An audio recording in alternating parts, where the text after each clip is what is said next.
네, 여러분 안녕하십니까. 뉴스투데이 제주입니다. 최근 원희룡 제주도지사가 경영 능력과 전문성 있는 인사를 발탁하겠다며 산하 기관장들로부터 일괄적으로 사표를 받았었죠. 그런데 물러난 기관장들의 자리를 도지사와 가까운 인사들이 차지해 또다시 나눠먹기라는 비판이 일고 있습니다. 박주영 기자가 보도합니다. 제주도 중소기업 종합지원센터 본부장으로 내정된 형광식 씨. 원희룡 제주도지사의 고등학교 동창생으로 국회의원 시절 보좌관을 지냈고 지방선거에서는 캠프 상황 실장을 맡았던 도지사의 최측근 인사입니다. 제주 특산품 마케팅을 주로 하는 중소기업 센터에 업무하는 연관성을 찾기 어려운 인사지만 5명의 응모자를 따돌리고 본부장으로 선정됐습니다. 국회의원 보좌관들 직영부나 집행계부나 이런 부분, 이런 중소기업 지원이나 이런 사업 쪽에 많이 있어서 그런 부분에서 전문성을 좀 많이 받으신 것 같더라고요. 제주에너지공사 사장으로 내정된 이성구 전 제주도 교통관리단장도 보훈 인사 논란이 일고 있습니다. 이성구 내정자는 지난 선거에서 신구범 후보 캠프에서 활동한 뒤 새도정 준비위원회에도 참여했지만 에너지 관련 경력은 부족하기 때문입니다. 그 낙하산 인사는 과거 그 도정의 구태를 이제 답습하는 행태고요. 이로 인해서 원희룡 도정의 어떤 진정성이 의심이 되고 신뢰를 스스로 떨어뜨리는 행위라고 볼 수 있습니다. 원희룡 지사는 선거운동을 시작할 때부터 측근이나 선거 공신들에게 자리를 주지 않겠다고 공약했었습니다. 저는 지난 선거를 생각하고 다가올 선거를 생각하는 도정에서의 선거 정치를 철저히 배격하겠습니다.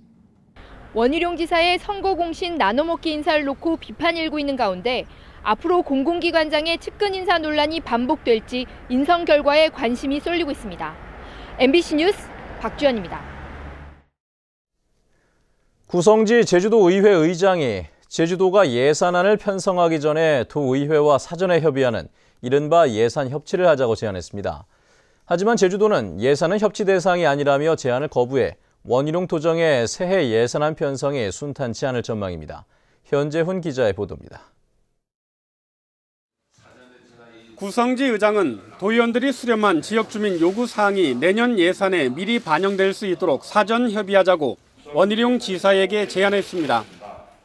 그동안 도의원들이 음성적으로 해온 지역구 사업 예산 반영을 양성화시키면 예산 삭감과 증액을 둘러싼 소모전을 줄이고 지역 대표성도 살릴 수 있다는 겁니다.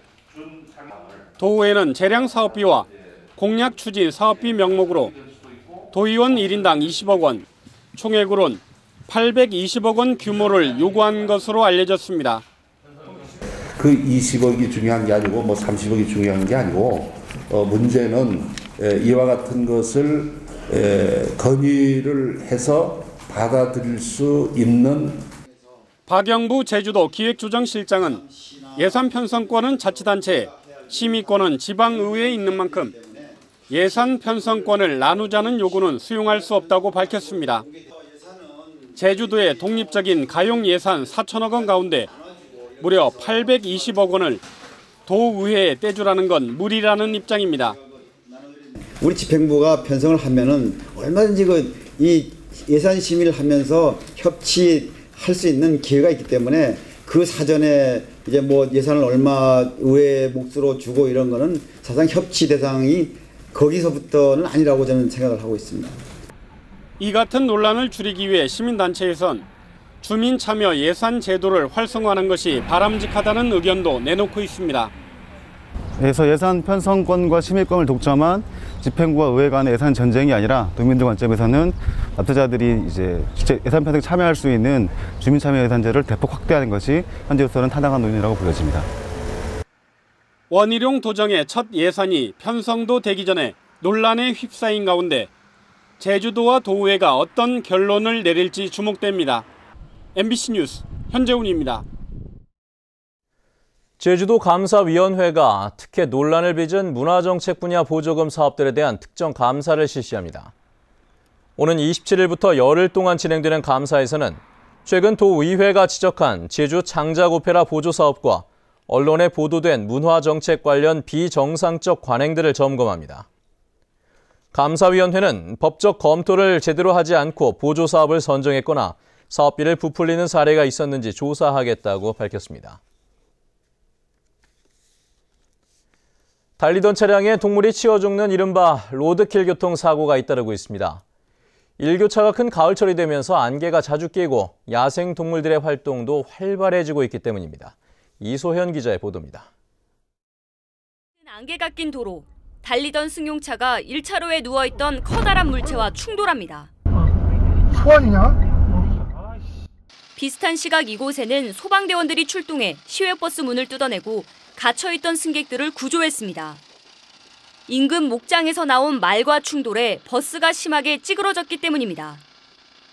불과 30여 분 만에 차량 7대가 잇따라 말과 충돌해 말 2마리가 죽고 운전자 1명이 부상을 입었습니다. 예, 그리고 안개가 좀 많이 꼈었죠. 그리고 말이 한 마리가 아니었거든요. 그 도로가 그 사이에서 튀어나왔기 때문에 저도 이제 깜짝 놀라는 손님까지 깜짝 놀랄 정도인데. 산간 지역에서는 이달 들어 노루도 날마다 5-6마리씩 차량에 치여 죽고 있습니다. 번식기에 접어든 노루들의 활동이 왕성해지면서 도로로 자주 나오고 있기 때문입니다. 동물에 대한 고려된 그 도로 건설 이런 부분이 또 문제가 있을 거라 생각이 들고요. 목장 주변에 이제 그 도로가 워낙 잘 뻗어 있다 보니까 이제 과속에 의해서 갑자기 동물이 나타났을 때 컨트롤하지 못하고 이제 지난해 제주 지역에서 발생한 로드킬 교통사고는 284건으로 2년 만에 3배로 늘었습니다. 도로에서 가축이나 야생동물을 만나면 경적을 크게 울리면서 속도를 서서히 줄이고 핸들을 급하게 틀지 말 것을 전문가들은 충고합니다. MBC 뉴스 이소연입니다. 제주 시내 도로 가운데 노형 5거리에서 무수천 4거리 사이인 노형로의 교통량이 가장 많은 것으로 나타났습니다.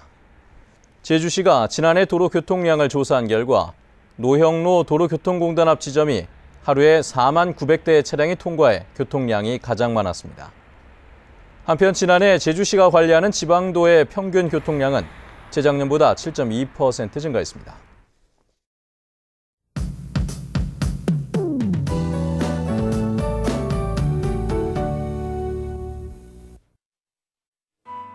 네, 나날이 아침 공기가 차가워지고 있습니다. 오늘 아침 어제보다 기온이 무려 5도에서 7도가량 뚝 떨어져 있는데요. 하지만 낮부턴 기온이 오르면서 큰 일교차에 대비한 옷차림 하셔야겠습니다.